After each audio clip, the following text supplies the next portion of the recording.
Bismillahirrahmanirrahim. Assalamu alaikum. My name is Ahmed Nadeem and I'm your teacher for statistics. Chapter number 12 estimation को हम study कर रहे हैं और अब उसका दूसरा फेज हम स्टडी कर रहे हैं। यानी पहले फेज में हमने पॉइंट एस्टिमेशन को स्टडी किया था और पॉइंट एस्टिमेशन में हमने डिफरेंट टर्मिनोलॉजीज और मेथोडोलॉजीज को भी अंडरस्टैंड करने के बाद उसके न्यूमेरिकल क्वेश्चंस भी सॉल्व किए। अब हम इंटरवल एस्टिमेशन को स्टडी कर रहे हैं और इंटरवल एस्टिमेशन में नेक्स्ट जो हमारे पास टॉपिक है वो है इंटरवल कॉन्फिडेंस इंटरवल। यानी कॉन्फिडेंस इंटरवल के अंदर हम क्या कुछ पढ़ेंगे, तो चलिए बोर्ड की तरफ देखते हैं और फर्दर इसकी एक्सप्लेनेशन और अंडरस्टैंडिंग को याद करते हैं। Confidence interval for population mean mu. Last lecture में कॉन्फिडेंस इंटरवल के हवाले से कुछ एक्सप्लेनेशंस मैंने आपको बताई थी कि कॉन्फिडेंस इंटरवल क्या है और उसकी बेसिक टर्म्स या उसका बेसिक कॉन्सेप्ट क्या है। अब उसी सिलसिले में हम आगे की तरफ बढ़ रहे हैं और confidence interval for population mu को हम स्टडी करेंगे कि जब हमने कॉन्फिडेंस इंटरवल कैलकुलेट करना है पॉपुलेशन मीन के लिए तो फिर उसकी क्या प्रोसीडिंग्स होंगी, क्या उसके कॉन्सेप्ट्स होंगे। तो उसके लिए आपने याद रखना है ये कुछ चीज़ें हमने लास्ट लेक्चर में भी डिस्कस की थी। The interval L comma you, interval मतलब कि आपके पास जो लोअर लिमिट है और अपर लिमिट, जो कि ऑब्वियसली जब भी कोई इंटरवल कंसिडर किया जाता है तो उसमें एक स्मॉलर वैल्यू होती है, एक लार्जर वैल्यू होती है। जो स्मॉलर वैल्यू है उसको हम लोअर लिमिट कहते हैं और जो लार्जर वैल्यू होती है उसको हम अपर लिमिट कहते हैं। ऑब्वियसली वो एक रेंज होती है। अब इसी इंटरवल की बात हो रही है, is a 101 minus alpha percent confidence interval for the population mean mu if prior to the sampling.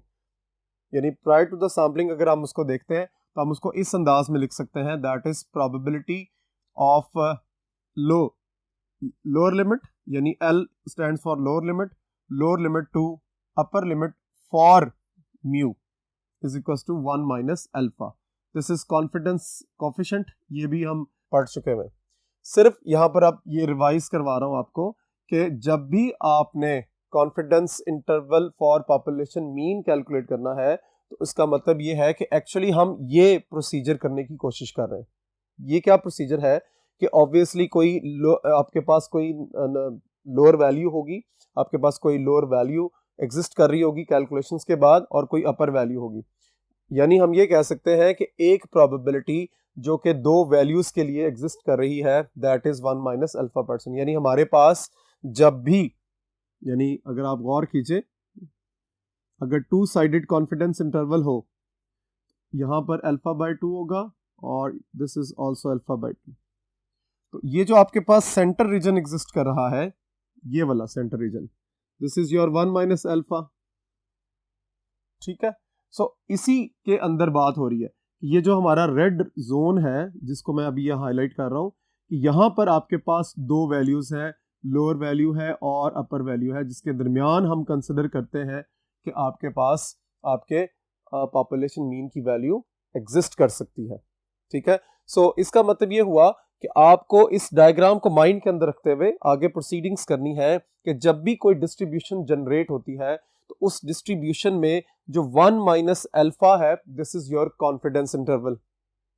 ये बात हमने पहले भी डिस्कस किया। लेकिन इस कॉन्फिडेंस इंटरवल के दरमियान कोई सी दो वैल्यूज, जिसमें एक लोअर वैल्यू होगी, एक अपर वैल्यू होगी, एक छोटी वैल्यू होगी, एक बड़ी वैल्यू होगी, इसकी प्रोबेबिलिटी जो है वो हम कंसिडर कर रहे हैं कि म्यू की वैल्यू जो है इन दो वैल्यूज के दरमियान एग्जिस्ट करेगी विद 1 माइनस अल्फा रीजन। ठीक है, अब इसमें जब भी हमने confidence interval for population mean calculate करना है तो हमने कुछ बड़ी इंपॉर्टेंट बातों को याद रखना है। यानी इन बातों के बगैर हम कॉन्फिडेंस इंटरवल को कैलकुलेट नहीं कर सकते, या हम ट्रू वैल्यू जो हमने फाइंड करनी है अपने पॉपुलेशन मीन की वो अच्छे तरीके से हम उसको कैलकुलेट कर नहीं सकते उसको। सो अब क्या होगा, सबसे पहले आपने याद रखना है कि जब भी आपने confidence interval for population mean mu calculate करना है तो हमें यह पता होना चाहिए कि पॉपुलेशन किस टाइप की है। किस टाइप का होने का मतलब यह है कि आपको ये देखना है कि पॉपुलेशन जो है वो वेदर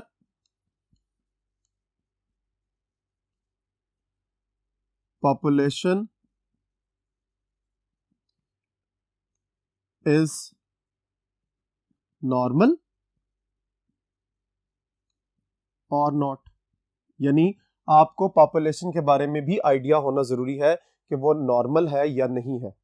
और आमतौर पर हम ये कंसिडर करते हैं कि जब भी हमने कैलकुलेशंस करनी है तो वो नॉर्मल पॉपुलेशन के लिए करनी है, लेकिन समटाइम्स अगर वो पॉपुलेशन नॉर्मल नहीं है तो फिर हम उसको नॉर्मलिटी की तरफ लेकर जाते हैं, हम नॉर्मल उसकी डिस्ट्रीब्यूशन को जनरेट करते हैं। सो इसलिए पॉपुलेशन का आइडिया बड़ा इंपॉर्टेंट है कि पॉपुलेशन के बारे में पता होना जरूरी है। और जब पॉपुलेशन के बारे में पता है तो फिर हमें ये पॉपुलेशन वेरिएंस का भी आइडिया हो कि क्या पॉपुलेशन वेरिएंस सिग्मा स्क्वायर ये नोन है और अननोन है। ठीक है, यानी जब पॉपुलेशन के बारे में पता है तो फिर हमें उसके वेरिएंस के बारे में भी दोनों में से कोई एक सिचुएशन क्लियर होना जरूरी है कि हमारी पॉपुलेशन जो है वो नोन, जो पॉपुलेशन वेरिएंस की वैल्यू जो है वो नोन है या अननोन है। अगर अननोन है तो फिर हम कौन सा एस्टिमेटर यूज कर रहे हैं। इससे पहले हमने पॉइंट एस्टिमेशन के अंदर ये प्रूव किया था कि हमारे पास दो तरह के एस्टिमेटर्स हैं, एक बाइस्ड एस्टिमेटर है पॉपुलेशन वेरिएंस का और एक अनबाइस्ड एस्टिमेटर है। इफ यू रिमेंबर तो हमने एस स्क्वायर को बाइस्ड एस्टिमेटर कहा था, मैं यहां पर लिख देता हूं, और एस हैट स्क्वायर जो था वो था हमारा अनबाइस्ड। हमने ये प्रूव कर चुके हैं। सो इन दोनों में से अगर हमारे पास वैल्यू अननोन है तो फिर कौन सी है, हम कौन सा एस्टिमेटर यूज करेंगे, एस स्क्वायर यूज करेंगे या एस हैट स्क्वायर यूज करेंगे। और उसके बाद फिर सैंपल साइज n, क्या सैंपल साइज लार्ज है और सैंपल साइज स्मॉल है। ठीक है जी। सो लार्ज सैंपल साइज क्या है, स्मॉल सैंपल साइज क्या है, इसकी हम क्लैरिफिकेशन बाद में करते हैं। अभी सिर्फ हमें ये आइडेंटिफाई करना है कि आपके पास इन तीन सिचुएशंस में से कौन सी सिचुएशन आपके पास क्लियरली एग्जिस्ट कर रही है, आपको पता है।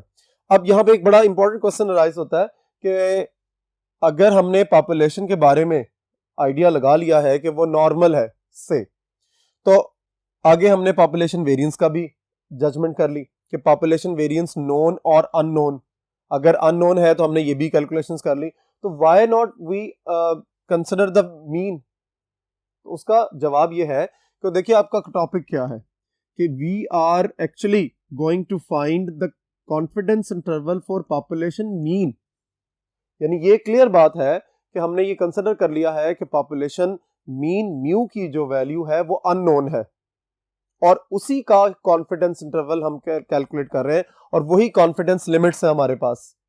दीज आर कॉन्फिडेंस लिमिट्स के लोअर वैल्यू से अपर वैल्यू के दरमियान वो जो दो वैल्यूज हमने कैलकुलेट की हैं वही दो वैल्यूज जो है इस रिस्पॉन्सिबल है true value of population mean. So इसका मतलब ये हुआ कि मीन को तो एक्चुअली हम फाइंड कर रहे हैं, हमने वो कंसिडर कर लिया है कि वो अननोन है। तो जब वो अननोन हो जाता है तो फिर ये तीन बेसिक फैक्टर्स बच जाते हैं या बेसिक कंसिडरेशंस हैं कि जिसको आपने सोचते हुए देखते हुए आगे की तरफ चलना है और अपनी कैलकुलेशंस को परफॉर्म करना है। ठीक है, इसका मतलब ये हुआ population number 1, population variance number 2 और सैंपल साइज। ये तीन चीजें अगर आप अपने माइंड के अंदर रखें तो कॉन्फिडेंस इंटरवल को फॉर पॉपुलेशन मीन कैलकुलेट करना आपके लिए आसान हो जाएगा। या आप यूं कह सकते हैं कि जब आपके पास ये सारी बातें पता चल जाएंगी तो फिर आपके लिए कैलकुलेशन जो है वो काफी ज्यादा आसान हो जाएंगी। सो वेरी मच क्लियर कि आपको पॉपुलेशन के नॉर्मेलिटी के बारे में पता है, पॉपुलेशन वेरिएंस की अवेलेबिलिटी या अनअवेलेबिलिटी के बारे में पता है, और अगर अनअवेलेबिलिटी है तो फिर आपको कौन सा जो है वो सैंपल वेरिएंस लेना है ये आपको पता होना चाहिए। And then we will go for sample size large और स्मॉल। नेक्स्ट बोर्ड की तरफ चलते हैं और इस confidence interval for population mean में मजीद अंडरस्टैंडिंग्स को बिल्ट अप करते हैं। जी हमारे पास अब नेक्स्ट है जी, we know that the sampling distribution of x bar will be normal with mean mu and variance sigma square over n. Flash back करना पड़ेगा, अपने कॉन्सेप्ट्स को रिवाइज करना पड़ेगा कि ये कौन सी बात हुई है कि sampling distribution of x bar will be normal. कब वो नॉर्मल होती है, जरा याद करें कि हमने अगर mean sampling distribution of x bar का, sampling distribution of x bar का जो मीन आ रहा है वो मीन म्यू हो और variance sigma square over n हो, तो वो नॉर्मल कंसिडर होती। क्यों? क्योंकि आपको याद होगा कि हमने sampling distribution of x bar का जो मीन कैलकुलेट किया था दैट वाज म्यू एक्स बार, और उसको हमने इक्वेट किया था या उसको हमने जो प्रूफ किया था वो म्यू के इक्वल है। इसका मतलब ये हुआ कि अगर हम ये कह दें कि sampling distribution of x bar का मीन म्यू है तो वो कोई गलत बात नहीं होगी। इसी तरह हमने एक और प्रूफ किया था that is variance of sampling distribution of x bar that was sigma square x bar. इसका आंसर क्या था? That is sigma square over n. ठीक है, सो हम ये भी कह सकते हैं कि sampling distribution of x bar का जो वेरिएंस है वो actually sigma square over n है। ठीक है, क्योंकि ये दोनों रिजल्ट सेम है, इसी की बात हो रही है यहाँ पे। सो इसका मतलब है, ये माइंड के अंदर रखें कि आपके प्रीवियस कॉन्सेप्ट जो है बड़ा इंपॉर्टेंट रोल प्ले करते हैं आपके आगे आने वाले कॉन्सेप्ट के साथ। So sigma square of x bar is equal to sigma square over n, इसी का रेफरेंस लेकर ये बात कंप्लीट की गई है कि अगर sampling distribution of x bar का मीन म्यू हो और sampling distribution of x bar का variance sigma square over n हो तो फिर हम उसको नॉर्मल कंसिडर करते हैं। ठीक है, और नॉर्मेलिटी के लिए हमने इससे पहले जो है नॉर्मल डिस्ट्रीब्यूशन को भी स्टडी किया है। उसके अंदर हमने ये चीज पढ़ी थी कि द डिस्ट्रीब्यूशन ऑफ स्टैटिस्टिक, जो जी स्टैटिस्टिक है आपका, ये कब जो कि नॉर्मल वेरिएबल के तौर पर भी कंसिडर हम कर रहे होते हैं, that is x bar minus mu over sigma square over n under root. ये हमने नॉर्मल डिस्ट्रीब्यूशन में भी इसको स्टडी किया हुआ है। Will be normal with mean 0 and variance 1। ठीक है, यानी ये जो स्टैटिस्टिक है जिसकी आप कैलकुलेशन करते हैं और इसको आप कंसिडर करते हैं, अगर इसका मीन 0 हो जाए और वेरिएंस 1 हो तो हम इसको नॉर्मल लेते हैं। या वाइस वर्सा भी हो सकता है कि चूंकि ये नॉर्मल स्टैटिस्टिक है इसलिए इसका मीन 0 है और वेरिएंस जो है वो 1 है। सो इस स्टैटिस्टिक को भी माइंड के अंदर रखना है कि फॉर दिस स्टैटिस्टिक आपके पास जी वेरिएबल एक और भी तो था, अगर आपको याद हो। बार बार मैं आपको फ्लैशबैक करने के लिए कह रहा हूं क्योंकि प्रीवियस कॉन्सेप्ट्स यहाँ पे सारे के सारे इन्वॉल्व हो रहे हैं। एस्टिमेशन या आगे जाकर हमने टेस्टिंग ऑफ हाइपोथेसिस भी पढ़ना है, वो इस वजह से भी थोड़ी सी डिफिकल्ट हो जाती है कि आपको ये प्रीवियस कॉन्सेप्ट माइंड के अंदर नहीं होते। सो बी केयरफुल कि अगर आज के लेक्चर में आपको थोड़ी सी डिफिकल्टीज हो रही हैं तो इसका मतलब ये है कि आपने प्रीवियस जो नॉर्मल डिस्ट्रीब्यूशन के डिफरेंट कॉन्सेप्ट्स हैं उनको अच्छे तरीके से रिवाइज नहीं किया हुआ। सो इसलिए मैं बार बार यहाँ रेफरेंस दे रहा हूँ ताकि आपको वापस जाकर आप उसको अगर देखना चाहें उस पर्टिकुलर टॉपिक को तो उसको भी आप इसको रिवाइज कर लें। सो ये जो हमारे पास स्टैटिस्टिक, इससे पहले जो हमने स्टैटिस्टिक पढ़ा था that was x minus mu over sigma. ठीक है, सो जब ये चेंज होता है according to this one, then हम ये कहते हैं कि it is normal with mean mu and with mean 0 and variance sigma square. So हम ये भी कह सकते हैं अकॉर्डिंग टू दिस वन जो आपकी एक्सपेक्टेड वैल्यू ऑफ जी है वो 0 है और वेरिएंस ऑफ जी जो है वो 1 के इक्वल है। ये सारी बातें आपने नॉर्मल डिस्ट्रीब्यूशन में पढ़ी हैं। ठीक है, अब इसका रेफरेंस हम आगे लेके चल रहे हैं कॉन्फिडेंस इंटरवल की तरफ। यानी अब आपको ये देखना है कि जब ये सारी सिचुएशन एग्जिस्ट कर जाएगी, यानी हम इस स्टैटिस्टिक को नॉर्मल कंसिडर करें with mean 0 and variance sigma variance 1, तो फिर क्या होगा? तो then two sided 101 minus alpha percent.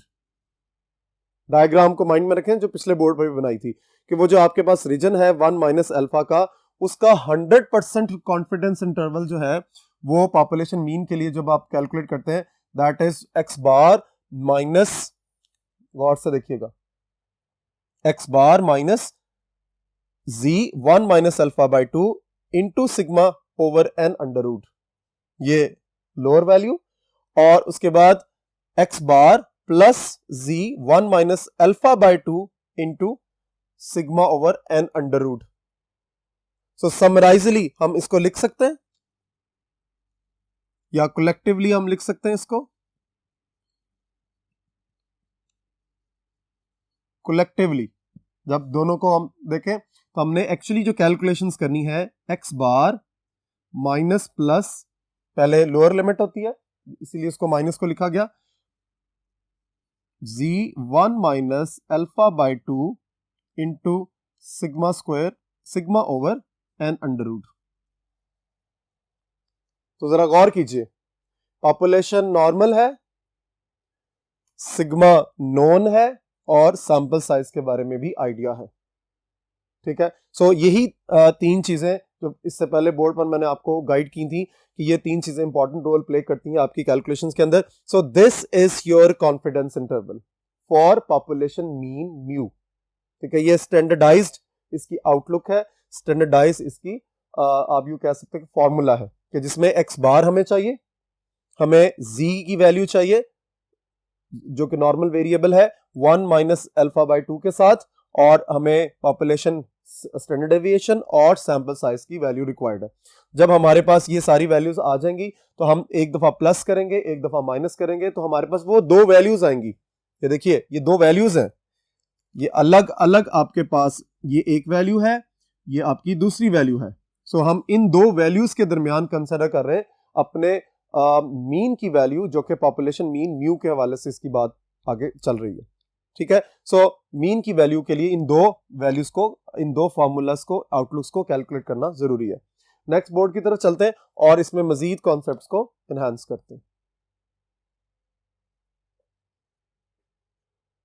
Ji, interpretation of confidence interval, ये वही कॉन्फिडेंस इंटरवल है जिसकी अभी हम बात कर रहे हैं, यानी confidence interval for population mean mu. ठीक है, हमने कैलकुलेशंस की हैं, जो फॉर्मूले की आउटलुक देखी है, that is x bar minus plus z 1 minus alpha by 2 and sigma over n under root.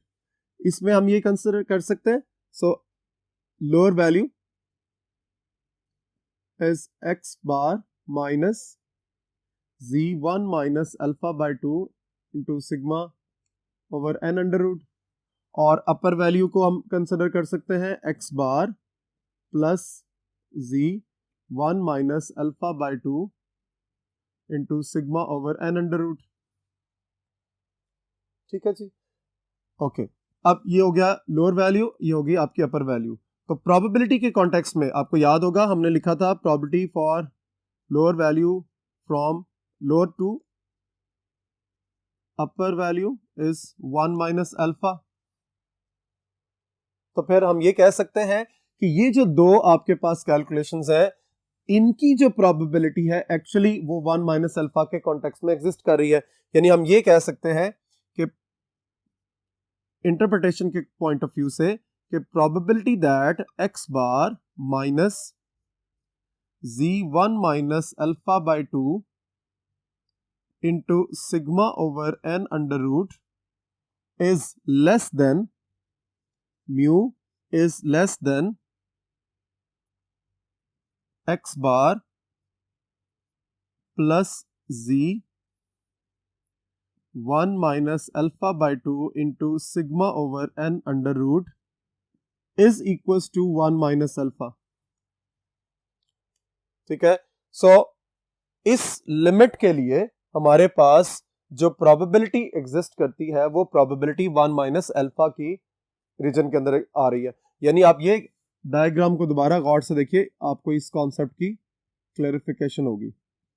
अगर ये अल्फा बाय 2 है, ये अल्फा बाय 2 है, तो देखिए ऑब्वियसली ये एरिया है आपका 1 माइनस अल्फा का, और यही 1 माइनस अल्फा का जो एरिया है वो उसकी प्रोबेबिलिटी है। सो इस प्रोबेबिलिटी को एक्चुअली हमने जो डिफाइन करना है इस रीजन के हवाले से, दैट इज 1 माइनस अल्फा। और वो कैसे कैलकुलेशंस हो रही हैं, वो इस अंदाज में हो रही है। ठीक है, so probability that x bar minus z1 minus alpha by 2 sigma over n under root is less than mu is less than x bar plus z1 minus alpha by 2 sigma over n under root, इस particular limit की probability जो है वो कहां exist करेगी, 1 minus alpha के लिए। सो आपको बिल्कुल क्लियरली माइंड के अंदर रखना है कि एक्चुअली जो आप कॉन्फिडेंस इंटरवल फाइंड कर रहे हैं, हम यहां पर कह सकते हैं कि we are confident to have the value of our population parameter mu. ठीक है, सो आपने ये चीज माइंड के अंदर रखनी है कि इस पर्टिकुलर लिमिट जो आपके पास रेंज ऑफ लिमिट्स आ रही है, ये लोअर लिमिट है, ये अपर लिमिट है। इस दोनों यानी लोअर लिमिट और अपर लिमिट के दरमियान हम कॉन्फिडेंट हैं कि हमारे पास जो वैल्यू है पॉपुलेशन पैरामीटर म्यू की वो एग्जिस्ट कर रही है। ठीक है, सो इसकी एग्जिस्टेंस के लिए इस प्रोबेबिलिटी का आउटलुक आपके माइंड के अंदर होना जरूरी है, और वो डायग्राम में या जो डिस्ट्रीब्यूशन की डायग्राम बनती है वो उसके लिए जो रीजन है वो है 1 माइनस अल्फा। ठीक है, इसी वजह से हमने इसको स्टार्ट में भी अंडरस्टैंड किया था। पहले हमने इसको एल के साथ रिप्रेजेंट किया था और इसको यू के साथ रिप्रेजेंट किया था अकॉर्डिंग टू दिस वन। ठीक है, और जो इसका आउटलुक ये है। ठीक है, अब हमने इसकी वैल्यूज को सब्स्टिट्यूट कर दिया। सो आपको इसकी इंटरप्रिटेशन को इस अंदाज में याद रखना है कि जब इससे कोई भी वैल्यू आती है, फर्ज कर लें मैं ये कहता हूं कि ये जो पोर्शन है इसको सर्कल के साथ अंडरस्टैंड करना आपने। इसकी वैल्यू फॉर एग्जांपल 8 आ जाती है और इसकी वैल्यू आ जाती है फॉर एग्जांपल 12। इसका मतलब ये हुआ कि probability that 8 is less than mu is less than 12 is equals to यहां पे जो भी आपके पास इस 1 माइनस अल्फा का आंसर है। ठीक है, सो इंटरप्रिटेशन के हवाले से ये बड़ा इंपॉर्टेंट कॉन्सेप्ट है कि आपके माइंड के अंदर हो कि एक्चुअली कॉन्फिडेंस इंटरवल की जो दो वैल्यूज फाइंड की गई हैं उनका मतलब क्या है। होप आज का लेक्चर आपको यहाँ पर अच्छे तरीके से क्लियर हो गया होगा। इस टेक्निक को, इस फॉर्मूले को अच्छे तरीके से याद कर लें, क्योंकि नेक्स्ट आने वाले लेक्चर्स में हमने इनके न्यूमेरिकल क्वेश्चंस को सॉल्व करना है। इंशाल्लाह नेक्स्ट लेक्चर में मुलाकात होगी। अल्लाह हाफिज।